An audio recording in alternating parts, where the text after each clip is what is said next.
Right మరిన్ని వివరాలు అందించేందుకు మా ప్రతినిధి ప్రవీణ్ లైవ్ ద్వారా సిద్ధంగా ఉన్నారు. ప్రవీణ్, హైదరాబాద్ తో పాటు తెలంగాణలో వాతావరణం ఎలా ఉండే అవకాశం ఉందంటారు? ఎన్ని రోజులు ఈ వర్షం ఉండే అవకాశం ఉందంటారు? జయశంకర్, తెలంగాణ రాష్ట్ర వ్యాప్తంగా కూడా దాదాపుగా 2 నెలల పాటు టారెస్తు ఎండల నుంచి కూడా కొంత ఉపశమనం లభించింది. నిన్న రాత్రి కూర్చున్నటువంటి ద్రోణి ప్రభావంతో కూర్చున్నటువంటి భారీ వర్షాలకి మొత్తం కూడా అతలాకుతలం అయిపోయిందని చెప్పుకోవచ్చు. దాదాపుగా ఇదే భారీ వర్షపాతం దాదాపుగా రాష్ట్రంలో 4-5 రోజుల పాటు ఉండే అవకాశం ఉందని చెప్పి వాతావరణ శాఖ అధికారులు చెప్తున్నారు. అయితే నిన్న సాయంత్రం కూర్చున్నటువంటి వర్షాలకు దాదాపు ఇప్పటికే 10 మందికి పైగా మరణించినట్టుగా మనకు తెలుస్తా ఉంది. దీనికి సంబంధించి ఇప్పటికే డిజాస్టర్ మేనేజ్మెంట్ బృందాలు కావచ్చు, ఇవన్నీ కూడా ఎక్కడికక్కడ చర్యలు తీసుకుంటున్నాయి. నిన్న చూసుకున్నట్లయితే దాదాపుగా చెట్లు కూలిపోయాయి, దాదాపు కరెంటు చాలా చోట్ల పోయిపోయింది. సో ఇదే వాతావరణ పరిస్థితి, ఇదే వర్షం దాదాపుగా ఇంకా 4-5 రోజులు ఉందని చెప్తున్నారు. ప్రస్తుతం అంతా మాట్లాడేందుకు వాతావరణ శాఖ అధికారులు కూడా ఉన్నారు. హైదరాబాద్ గారు చెప్పండి, ఎలా ఉండబోతుంది ఈ 4-5 రోజుల్లో? గత 24 గంటల్లో చూసుకున్నట్లయితే మనకి ఒక ఉత్తర దక్షిణ ద్రోణి అనేది బలపడడం అయితే జరిగింది. ఇదే వెనువైన పరిస్థితి మనకి ఈ రోజు కూడా కొనసాగే అవకాశం ఉంది. రేపటి నుంచి అది కొద్దిగా బలహీనపడే అవకాశం ఉన్నందున వర్షపాత సూచనలు ఉన్నాయి, కానీ దాదాపుగా అక్కడక్కడ వర్షపాతం మాత్రం కురిసే అవకాశం అయితే కనిపిస్తూ ఉందన్నమాట.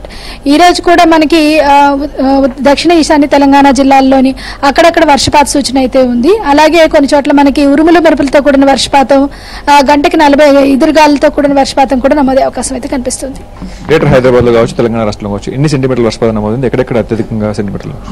గ్రేటర్ హైదరాబాద్ ప్రాంతాల్లో చూసుకున్నట్లయితే గత 24 గంటల అత్యధికంగా మనకి షేక్పేటలో 8 సెంటీమీటర్ల వర్షపాతం నమోదవడం జరిగింది. అలాగే రంగారెడ్డి జిల్లాలోని శేర్లింగంపల్లిలోని 7 సెంటీమీటర్లు, కొన్ని నల్గొండ జిల్లాలో 7 సెంటీమీటర్లు, అలా ఇదే విధంగా 6 నుంచి 7 సెంటీమీటర్లు దాదాపుగా హైదరాబాద్ పరిసర ప్రాంతాల్లో చాలా వరకు ప్రదేశాల్లో నమోదవడం జరిగింది.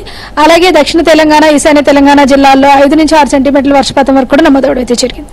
దీనికి సంబంధించి ఇప్పటికే దాదాపుగా మనం 44-47 కూడా కొన్ని ప్రాంతాల్లో చూసాం, ఆదిలాబాద్, ఖమ్మం జిల్లాలో. సో ఉష్ణోగ్రతలు కూడా దాదాపు 4-5 డిగ్రీలు తగ్గిపోయినట్టు కనిపిస్తుంది. సో ఇది ఎన్ని రోజులు కొనసాగుతుంది? ప్రస్తుతం ఎంత డిగ్రీల ఉష్ణోగ్రతలు నమోదవుతున్నాయి రాష్ట్రంలో? ప్రస్తుతానికి రాష్ట్రం మొత్తమే చూసుకున్నట్లయితే గత 24 గంటలు చెప్పిన విధంగానే ఉత్తర తెలంగాణ జిల్లాలో ఇంకా 41 నుంచి 44 డిగ్రీల ఉష్ణోగ్రత అయితే నమోదవడం జరిగింది. అధికంగా మనకి ఆదిలాబాద్ జిల్లాలో 43 డిగ్రీలు, నిజామాబాద్ లో 43 డిగ్రీలు, అదేవిధంగా కొంచెం పెద్దపల్లి, రామగుండం పరిసర ప్రాంతాల్లో కూడా 41 నుంచి 44 డిగ్రీల మేర ఉష్ణోగ్రత నమోదవుతూ వస్తుంది. కానీ దక్షిణ తెలంగాణ జిల్లాల్లో ముఖ్యంగా మనకి హైదరాబాద్ పరిసర ప్రాంతాలు, దాంతోపాటు వికారాబాద్, రంగారెడ్డి, నల్గొండ, సూర్యాపేట, ఈశాన్య తెలంగాణ జిల్లాలైన ఖమ్మం, భద్రాద్రి కొత్తగూడెం పరిసర ప్రాంతాల్లో సాధారణంగా అంటే ఒక 2 నుంచి 3 డిగ్రీలు తక్కువగా నమోదవుతూ 36 నుంచి 40 డిగ్రీల మేర ఉష్ణోగ్రత నమోదవుతూ వస్తుంది. ఇదే విధంగా వచ్చే 4 రోజులు కూడా ఉండే అవకాశం ఉంది. ఈ రోజు కొద్దిగా ఉత్తర తెలంగాణ జిల్లా 1-2 జిల్లాల్లోని 41 నుంచి 44 డిగ్రీల మేర నమోదే అవకాశం ఉంది. మిగతా జిల్లాలన్నింటిలోని 36 నుంచి 47 డిగ్రీల సగటు నమోదే అవకాశం అయితే కనిపిస్తుంది. గ్రేటర్ హైదరాబాద్ కి సంబంధించి దాదాపుగా నిన్న సాయంత్రం చూసుకున్నట్లయితే 5 గంటల నుంచి దాదాపుగా రాత్రి 9 గంటల వరకు కూడా అత్యధిక వర్షపాతం నమోదైంది. 10 సంవత్సరాల తర్వాత వేసవిలో అత్యధిక వర్షపాతం అని చెప్పి చెప్తా ఉన్నారు.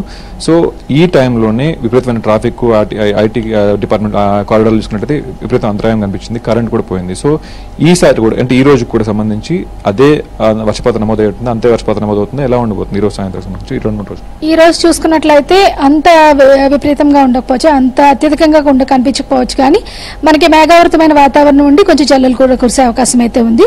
రేపు కూడా అంటే రేపు దాదాపుగా తెలంగాణ మొత్తం కాకపోయినా ఈశాన్య తెలంగాణ జిల్లాల్లోనే అక్కడక్కడ కొద్దిగా జల్లులు కురిసే అవకాశం అయితే కనిపిస్తుంది.